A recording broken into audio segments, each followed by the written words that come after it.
जय गुरुदेव। क्या आपको पता है कि जब मन और माया के पर्दे साधक उतार लेता है तब वो एक ही नजर में लोगों की सही सही परख कर लेता है।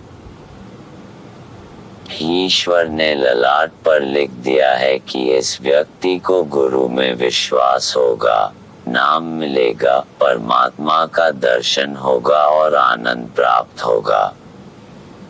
गुरु नानक। धर्म का अर्थ है आत्मा को परमात्मा से मिलाना। वास्तविक अभ्यास के रूप में इसका अर्थ है ध्यान को तीसरे तिल में एकाग्र करना। शब्द यानी आवाज जो आसमानों से आ रही है उसको सुनना और उसे पकड़कर अंतर में चढ़ाई करना।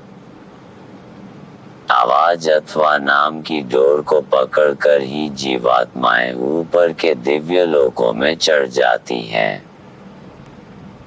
निरंजन भगवान ईश्वर ने ब्रह्मा से कहा कि सृष्टि का कानून बनाना है, जो मैं बोलता हूँ उसे लिखो। ब्रह्मा ने ईश्वर को देखा नहीं, आकाशवाणी सुनी उसे लिखा। उसी को वेद कहते हैं। इसमें 1,00,000 श्लोक हैं। अच्छे का बुरे का, पाप का पुण्य का यानी सब प्रकार के नियम बना दिए गए। जीवात्माओं ने कर्म किए, फिर कर्म बंधन में फंस गई। जन्ना मरना यही क्रम बराबर चलता आ रहा है।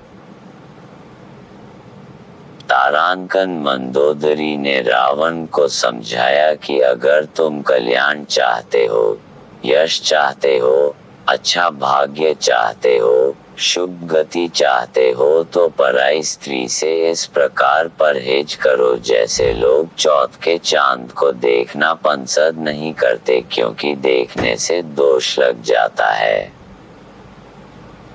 पांडव श्री कृष्ण के साथ 24 घंटे साथ रहते थे, उनकी आज्ञा का पालन करते थे। पांडवों के साथ मिलकर उन्होंने महाभारत कराया। धर्म पुस्तकें बताती हैं कि मरने के बाद 5 पांडव नरक को चले गए, केवल युधिष्ठिर थोड़े समय के लिए गए। जिन्होंने कृष्ण को देखा, साथ रहे, उनको नरक जाना पड़ा। इस आकाश से ऊपर जाने का रास्ता इस मनुष्य शरीर में दोनों आंखों के मध्य से गया हुआ है। ऊपर में तीसरा तिल है, वहां पहुंचकर जीवात्मा जब नीचे को देखती है तो यह पृथ्वी एक मच्छर के समान दिखाई पड़ती है। सब जीवात्माएं समान होती हैं। जो जीवात्मा एक चींटी में है वही जीवात्मा हाथी में भी है। मरने के बाद चाहे मनुष्य हो, जानवर हो या कोई जीव हो, सबको धर्मराय के दरबार में पेश होना पड़ता है और वहां फैसले के अनुसार उसे अगला जन्म मिलता है। चाहे कोई अमेरिका का मरे या चीन, जापान, जर्मनी या अन्य किसी मुल्क का इंसान मरे, सबकी कचहरी एक ही है जहां धर्मराय बैठते हैं। तीसरी आंख खुलने के बाद कोई भी इंसान धर्मराय की कचहरी में जाकर जीवों का फैसला देख सकता है, सुन सकता है।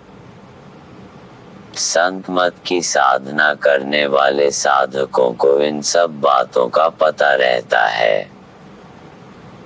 स्वर्ग हो, बैकुंठ हो या और कोई रूहानी मंडल हो, ये नित्य प्रति इन लोकों में जाया करते हैं। तारांकन घर घर का, समाज समाज का, देश देश का संघर्ष अब कुछ करके रहेगा। अगर नहीं समझेंगे तो खत्म हो जाएंगे। युग परिवर्तन होने जा रहा है। कुछ ऐसी शक्तियां अवतरित हो चुकी है जो अब सबको सीधा करेंगी। वे दिल्ली वालों को सीधा करेंगी और लखनऊ, जयपुर आदि वालों को भी सीधा करेंगी। परिवर्तन कैसे होगा यह सबके सामने दिखाई देने लगेगा।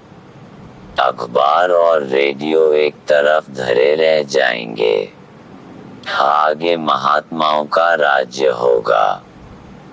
आप उन्हें महात्मा कहें, ऋषि कहें या उनको ईश्वर कहें, राम कहें, कृष्ण कहें, मुसलमान उनको मोहम्मद कहें, ईसाई ईसा मसीह कहें, अब ऐसी शक्तियों के बहुमत से देश में अब धर्म का निर्माण होगा।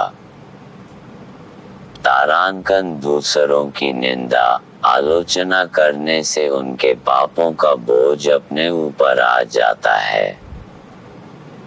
निंदक दूसरों के पापों को अपने ऊपर लेकर स्वयं नरक को चला जाता है।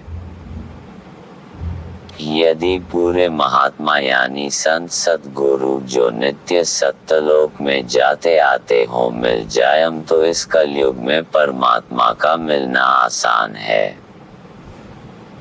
परमात्मा के धाम को जाने का रास्ता इस मनुष्य शरीर में दोनों आँखों के पीछे से गया हुआ है। सारी सृष्टि की उत्पत्ति नाम से, शब्द से, आवाज से हुई है जिसे ईश्वरीय संगीत कहते हैं। नाम अनमोल है जो किसी संत सद्गुरु से प्राप्त होता है। संत रैदास जी ने मीराबाई को नामदान जब दिया और उसने अंतर में साधना की, उसकी दिव्य आंख खुली तो कहा कि पायो री मैंने नाम रतन धन पायो। ध्यान के वक्त जब शरीर की चेतना सत्ता से मटकर दोनों आँखों के बीच आती है और एकाग्रता करीब करीब पूर्ण होती है तो ऊपर तीसरे तिल में अंधकार के बदले प्रकाश की झलकें तथा चिनगारियां दिखाई पड़ने लगती है।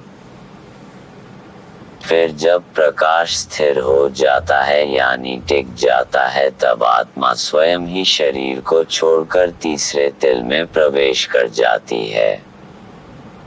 इसी को जीते जी मरना कहते हैं। जय गुरुदेव। जय गुरुदेव। नाम प्रभु का